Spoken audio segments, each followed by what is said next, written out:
At my mom's birthday, my brother's son dumped soda in my lap and yelled, "Grandma says, you don't belong here." The table laughed. I wiped my clothes, smiled, and stayed quiet. That night, I pulled my name from their loan. By morning, his car was gone, and at 8 a.m., there was a knock at my door. I opened it and saw my mom's birthdays had slowly turned into some kind of strange formal performance where the golden grandson, my brother's 14-year-old son, Tyler, got more attention than the birthday cake. I usually stayed quiet, gave my gift, made nice conversation, and left early. But that year, something about the invitation felt off from the beginning. Mom called and said, "I'd really love it if you'd come, Vicky. Tyler's been asking if you're going to be there." That alone should have told me everything. Tyler didn't ask about me unless he was planning something. Last time he wanted a new gaming chair and tried to charm me with compliments about my cooking. 2 weeks later, he told one of his little friends that I used to be a mom but failed. His exact words. I heard it through my cousin's kid, and when I told my brother, he just said, "He's at that age where they test boundaries." So yeah, I didn't expect kindness, but I went anyway because despite everything, I still showed up. My brother's house was louder than usual. There were balloons and 2 store-bought cakes. Tyler had already opened half a dozen gifts and was bragging to some girl about how grandma was going to buy him a car the second he turned 16. My mom was laughing like she just heard the best joke in the world. No one noticed when I walked in. I had to clear my throat and wave before someone offered me a seat. My gift was ignored. The necklace I picked out for Mom stayed in the box all evening. She was too busy telling everyone how Tyler's teacher said he's gifted, not just smart, but genius level. No one asked me about my business. No one mentioned the fundraiser I hosted 2 weeks earlier. I was just a placeholder, something they could point at and remind themselves they were better than. I sat between 2 people I didn't know. One of them had a beer in each hand. The other took my fork when hers fell. I didn't even say anything. I just let it go.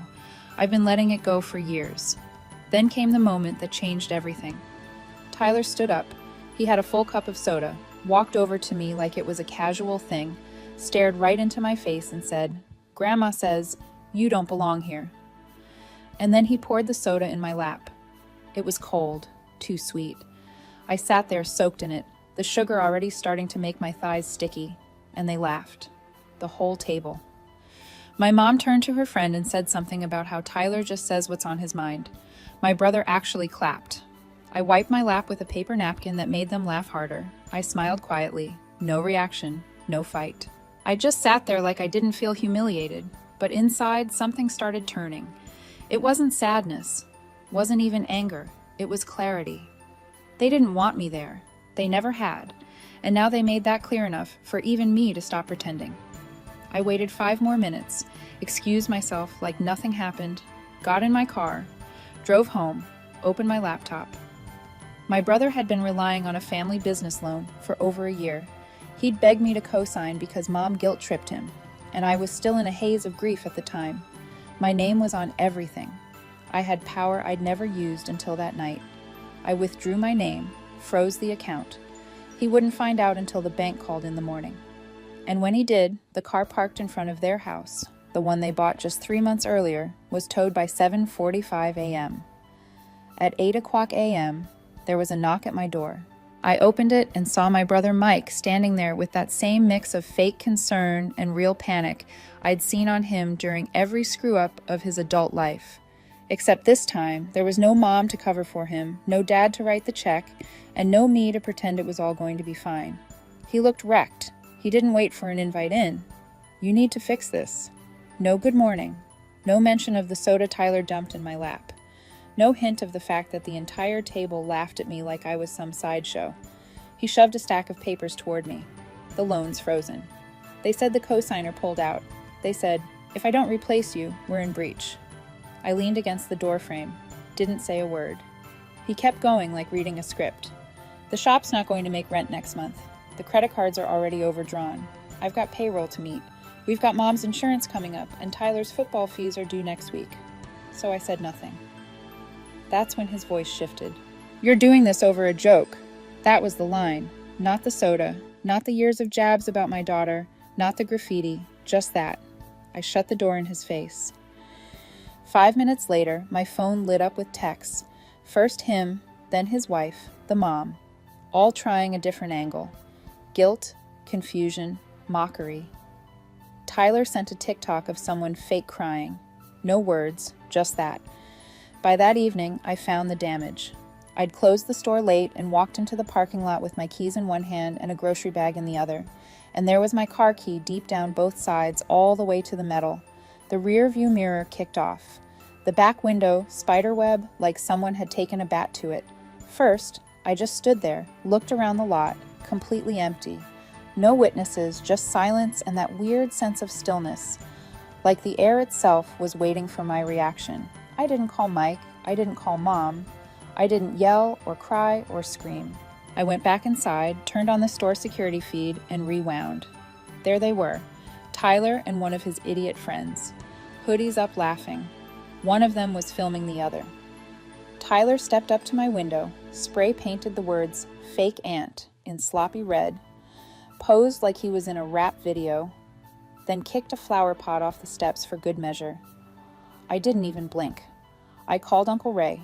He was at my store in under 30 minutes, sat through the footage without saying a word. When it was over, he leaned back in the chair and said, "You're calling the police. Don't argue." I didn't. He made the call, stayed while I gave my statement.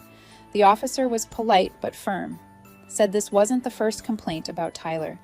Apparently there had been issues at school, property damage, a few misunderstandings swept under the rug, but this time it wasn't going away. The next morning, Mike was back at my place, not knocking this time, just standing across the street, pacing like he was waiting for a miracle. When he realized I wasn't coming out, he started yelling. I couldn't hear all of it, but I caught pieces, words like traitor, heartless, and you'll regret this.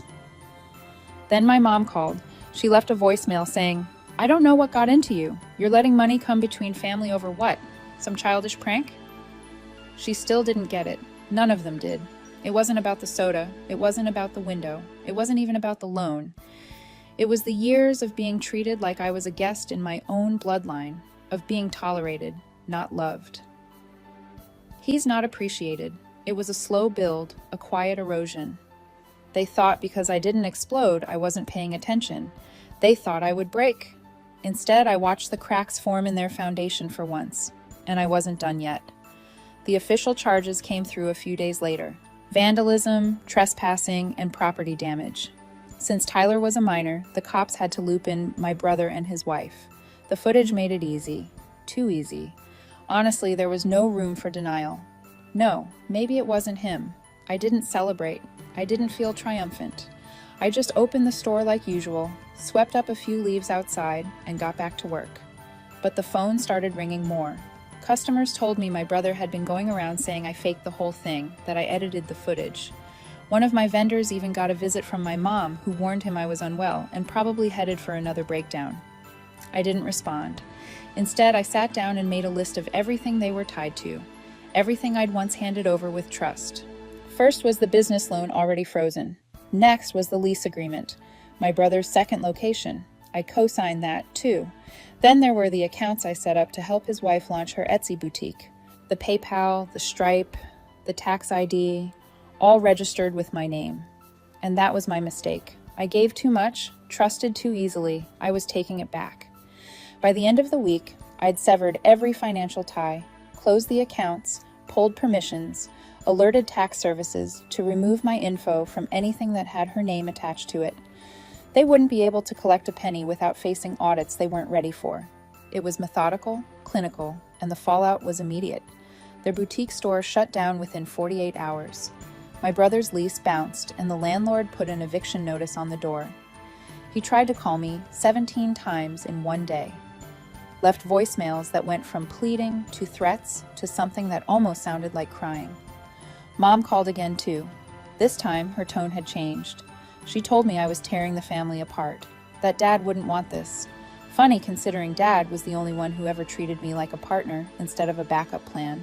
And that's when it hit me. They thought what they built was theirs. They acted like I was lucky to be part of it, but the truth was, it had all been mine from the start.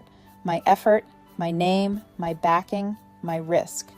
They never respected that because respecting it would mean acknowledging I had power, and they hated the idea of me holding anything they couldn't control. So they lashed out. One night, I came home and found the front window of my store smashed again. This time, they didn't even bother hiding it. A rock sat on the floor with a note rubber banded to it. One line, "You'll be alone forever." It didn't scare me. It didn't even make me angry. I picked up the rock, taped the note to the wall inside my office, and called Uncle Ray again.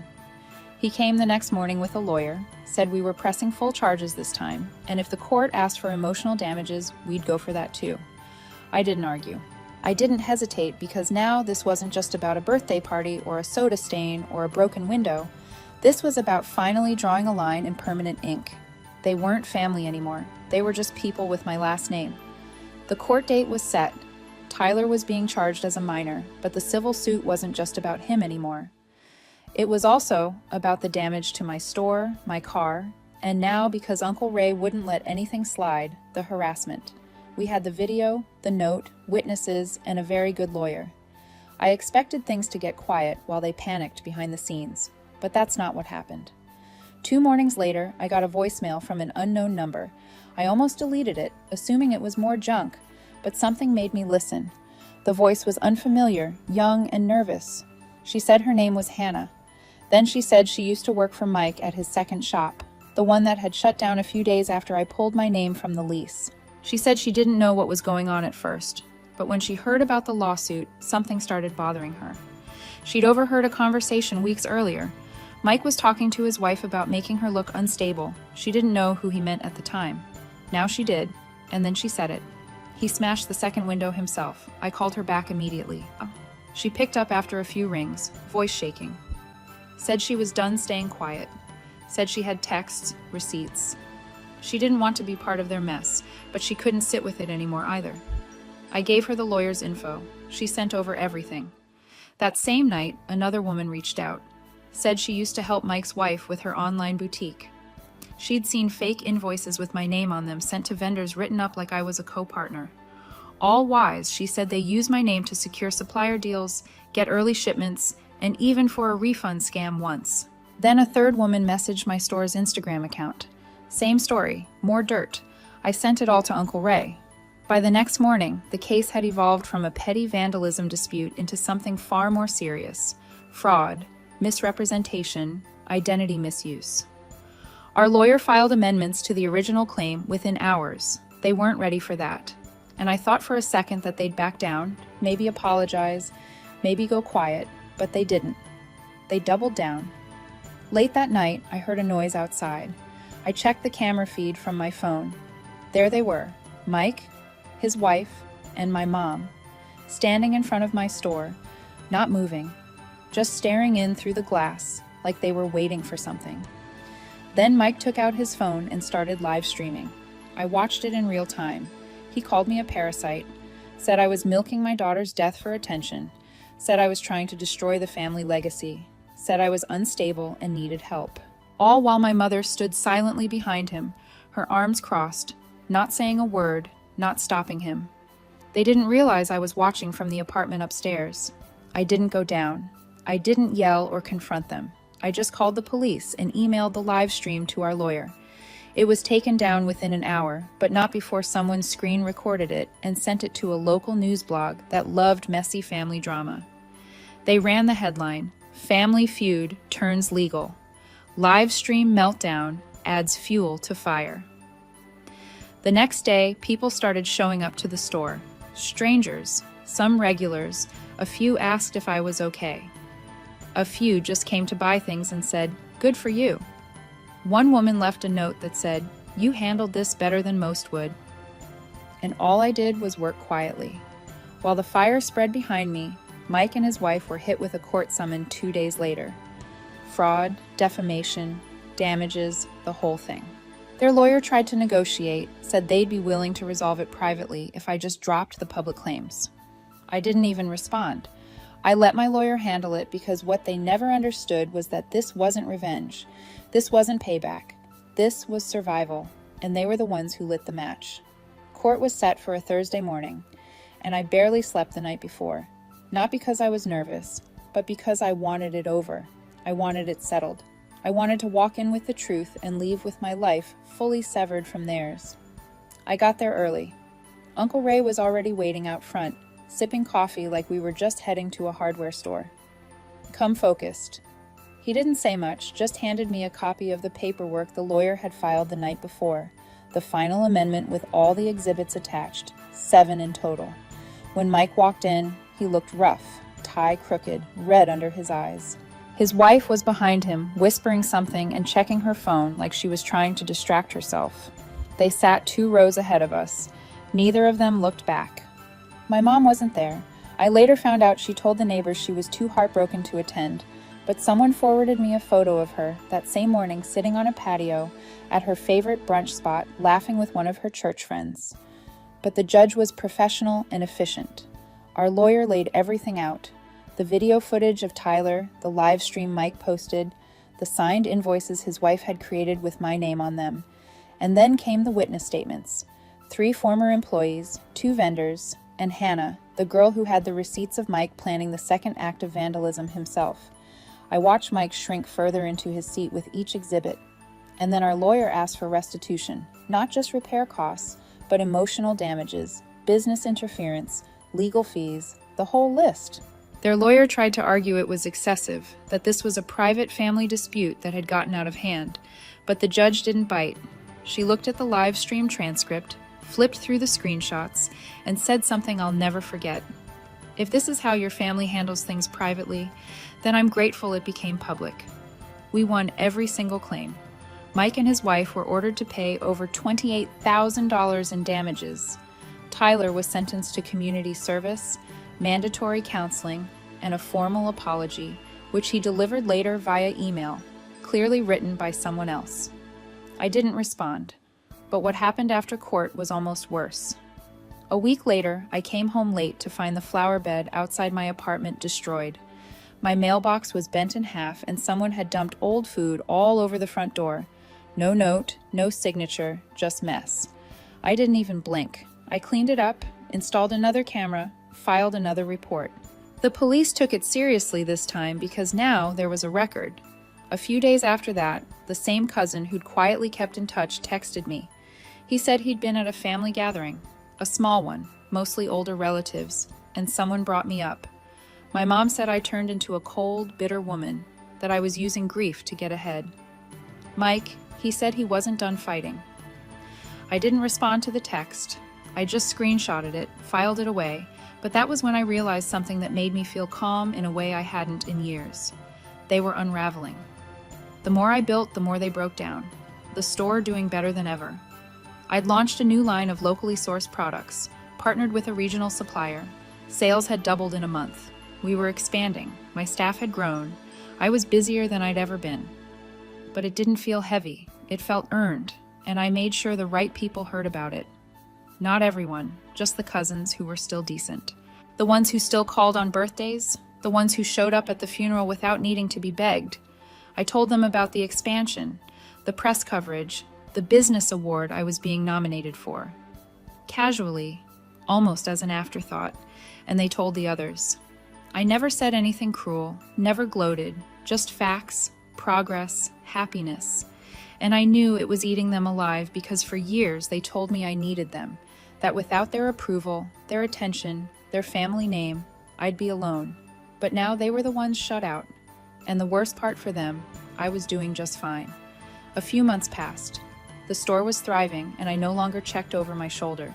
The cameras were still up, the locks still reinforced. But that sense of edge, the constant tension had dissolved. Peace wasn't loud. It was quiet, like waking up and realizing the buzzing in your head has finally stopped. I hadn't heard from my brother since court. His wife unfollowed me on every platform.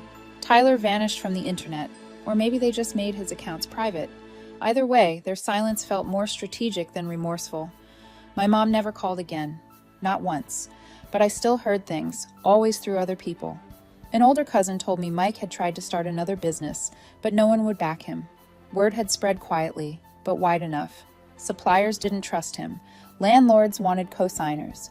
Even their church, once blindly loyal, had grown distant after the live stream. They were stuck. The damage they caused was no longer just to me. It was on their names, their reputations, their finances. And the best part, I never needed to fight dirty. Everything I did was by the book. Every document, every statement, every withdrawal from the loan or lease, all within my rights. They had thrown mud. I handed the judge a file, but there was one moment, unexpected and oddly satisfying, that really sealed it for me. It was a Sunday. The store was closed. I was cleaning up after a private event we'd hosted. A small local showcase, women-owned businesses, lots of laughter and food. One of the new girls I'd hired was sweeping when she paused and said some lady was standing outside earlier, just staring in, dressed up like she came from church. I checked the camera feed. It was my mom. She stood there for maybe 5 minutes, didn't knock, didn't come in, just stared through the glass like she couldn't believe what she was seeing, like she expected the place to be closed, abandoned, or maybe she expected to see me struggling alone. But instead, she saw people cleaning up from a full event, a growing staff, a well-stocked store, light, basic movement. She left without saying anything. I didn't call her. I didn't chase her down. I just went back to locking up and wiping the counters like nothing happened, because by then it really was nothing. I don't miss them. Not my brother, not his smug little son, not the woman he married, or the mother who spent her energy protecting everyone except the daughter who needed her. I don't miss the forced smiles or the small talk or the silences that always felt loaded with judgment. I don't miss pretending to laugh at Tyler's jokes or pretending it didn't sting every time they left my daughter out of family photos. I'm building something now, something real, not just a business, but a life where I'm respected, safe, heard, and yeah, sometimes when something goes well, when we hit a sales milestone, when a new product sells out, when someone tags the store on social media saying how beautiful the space is, I make sure a certain cousin knows. Not out of spite, just strategy. Because I know they'll tell them, and I know it drives them crazy. Maybe that's petty, or maybe it's just what it looks like when the quiet one finally gets tired of being pushed around. Either way, I sleep just fine. Make sure a certain cousin knows. Not out of spite, just strategy. Because I know they'll tell them, and I know it drives them crazy. Maybe that's petty, or maybe it's just what it looks like when the quiet one finally gets tired of being pushed around. Either way, I sleep just fine.